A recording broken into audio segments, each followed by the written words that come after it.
Good morning students आज हम करेंगे आपका next article that is thermal conduction in the gases.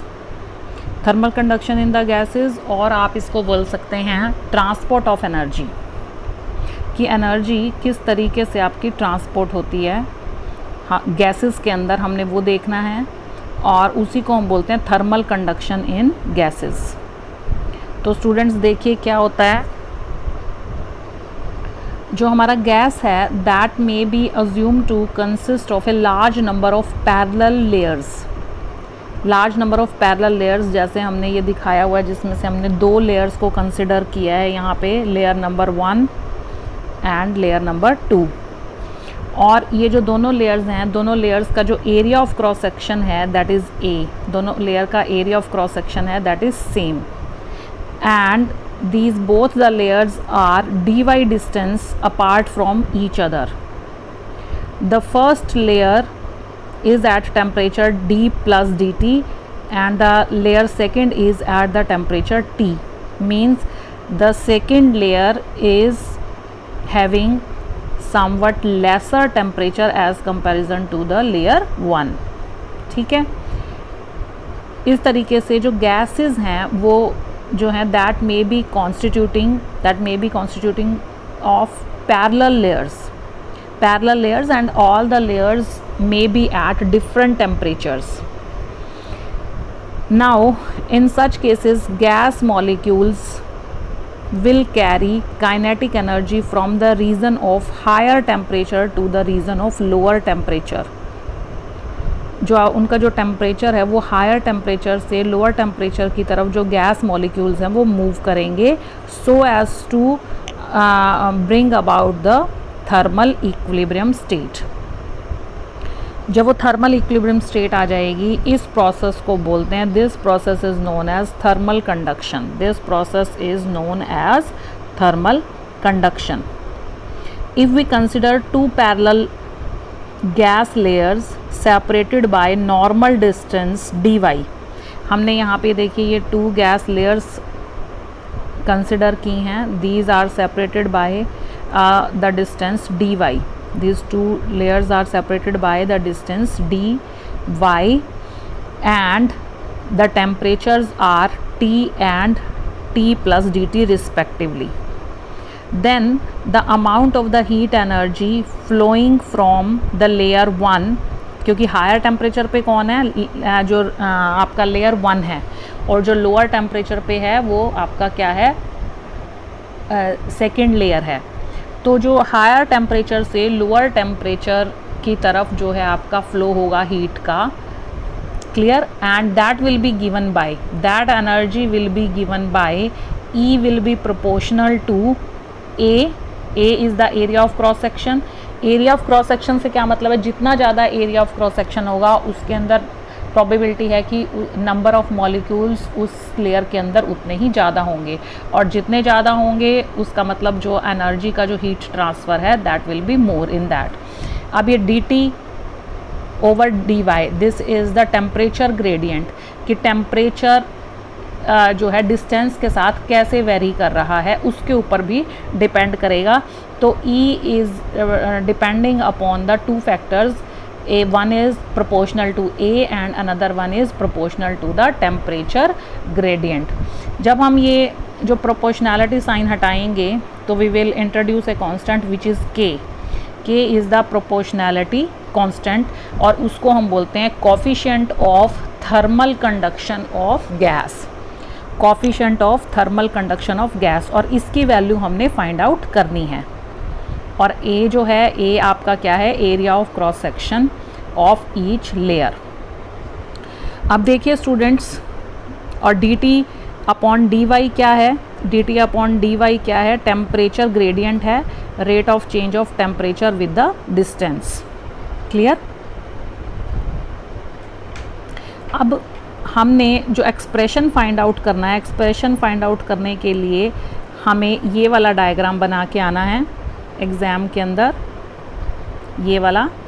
अब इसमें क्या है देखिए, हमने ये लेयर्स ली हैं, हमने एक स्टैंडर्ड लेयर ली विच इज़ AB, और ये OX के पैरेलल लिए हैं। सपोज जो सबसे नीचे जो लेयर है वो आपकी क्या है, OX है, और OX के पैरेलल में बाकी सभी ये लेयर्स हमने ली हैं।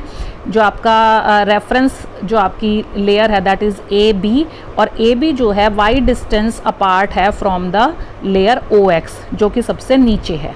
ठीक है, अब जो AB है, AB से ऊपर भी हमने एक लेयर कंसिडर की है जिसका जो, और AB जो है that is at the temperature T।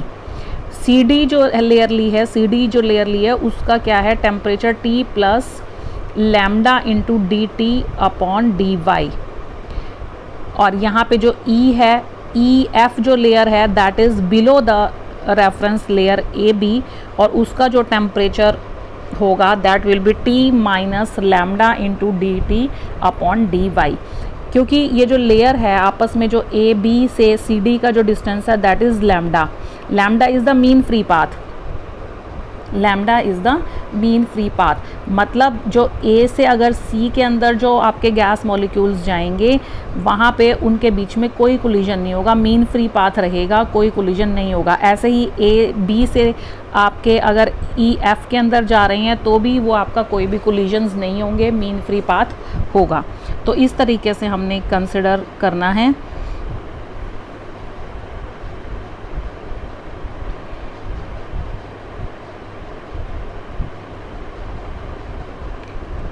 Expression for coefficient of thermal conductivity consider करेंगे हम gas at rest in the form of layers parallel to OX। Let AB be a layer at a normal distance y from the OX। अभी हमने देखा है y distance पे लिया हमने AB layer को, and T is the temperature of the gas in the layer AB। हमने दो लेयर्स अलग से कंसिडर की हैं, layer CD and EF above and below the AB, and at a distance lambda equal to mean free path of the gas molecule। ठीक है, अब जो टेम्परेचर है गैस मॉलिक्यूल का in the layer CD that will be T plus lambda DT upon DY, and the temperature of the gas molecule in layer EF is equal to T minus lambda into DT upon DY। Now according to postulates of kinetic theory of gases, gas molecule move in random motion. Gas molecule move in random motion in all possible directions. हमें पता है कि जो gas molecules हैं किसी भी direction में move कर सकते हैं, X, Y और Z।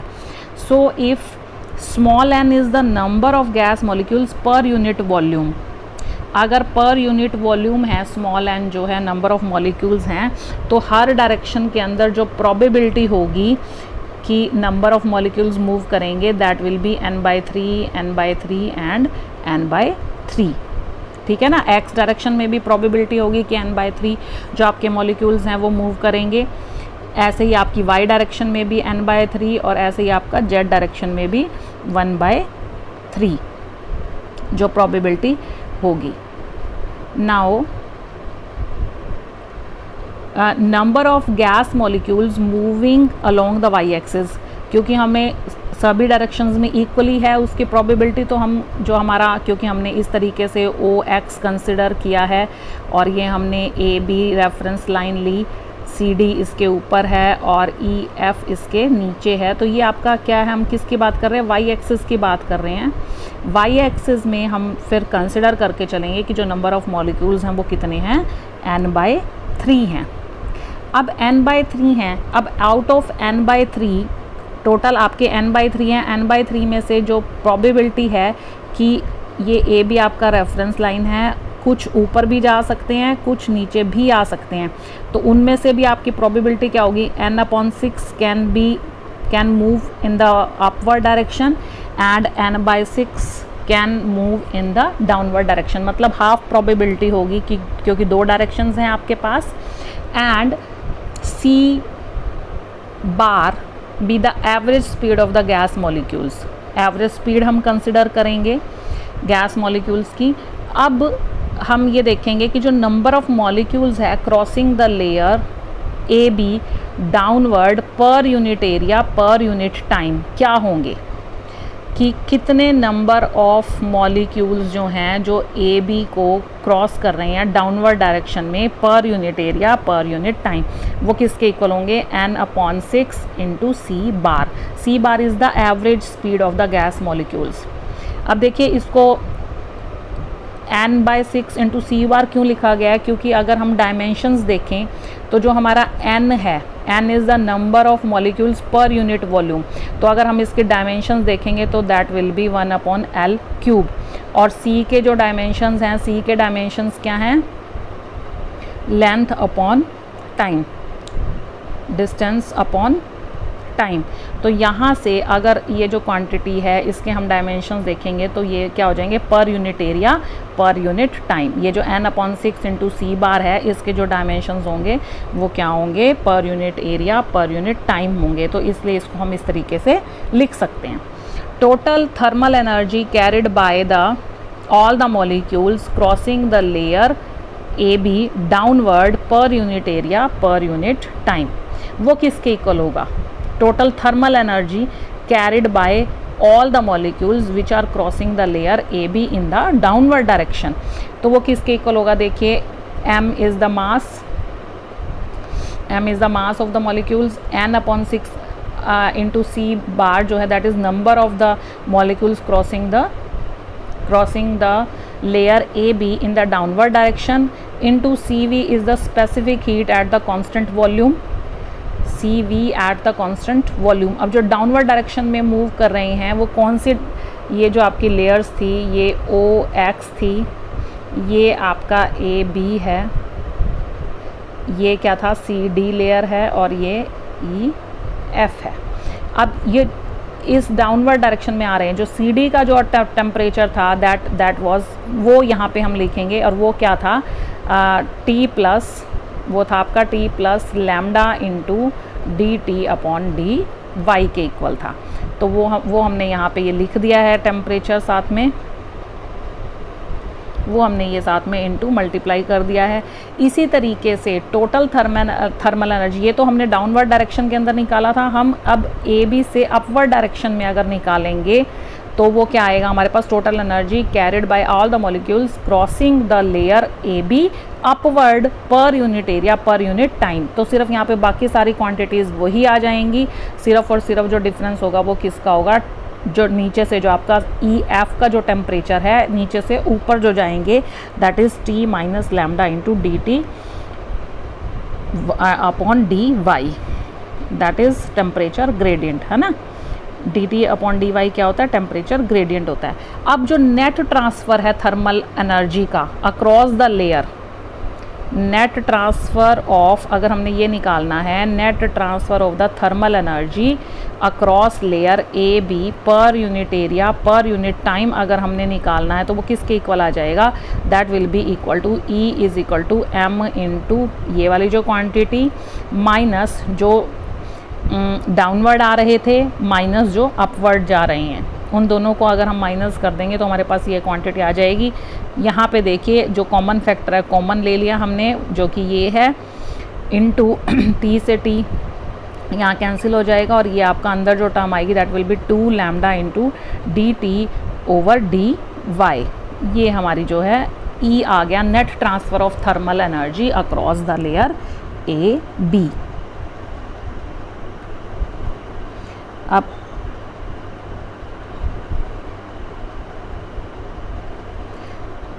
यहाँ पे देखिए m into n density of the gas, m into n क्या आ गया, density of the gas that is denoting by रो।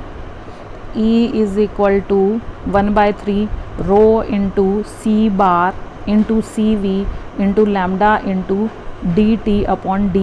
2 से 2 वाला जो ऊपर का फैक्टर था वो कैंसिल हो गया, तो हमारे पास जो नेट क्वांटिटी बची थी वो ये है क्यों, और m इंटू n को हमने क्या लिख दिया है, ये रो डेंसिटी से हमने रिप्लेस कर दिया है।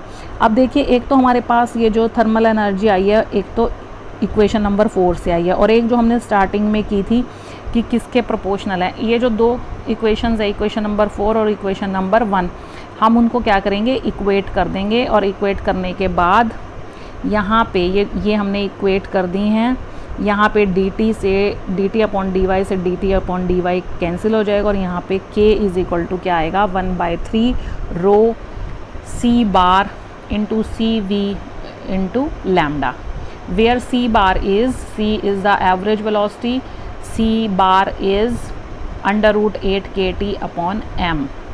यहाँ पे c बार की वैल्यू सब्सटीट्यूट कर दिया हमने, into c v is the specific heat at constant temperature and lambda is the mean free path. तो यहाँ से हम देख सकते हैं कि ये जो कांस्टेंट है थर्मल ग्रेडियंट जो है आपका आया है k जो है that is proportional to t and inversely proportional to m। तो ये आपका था thermal energy, transport of energy, ठीक है। और ये हमने थर्मल एनर्जी की फॉर्म में देखा। यहाँ से हमने ये कांस्टेंट फाइंड आउट किया और कांस्टेंट देखा हमने कि किस तरीके से टेम्परेचर और मास के ऊपर डिपेंड करता है। So thank you so much students.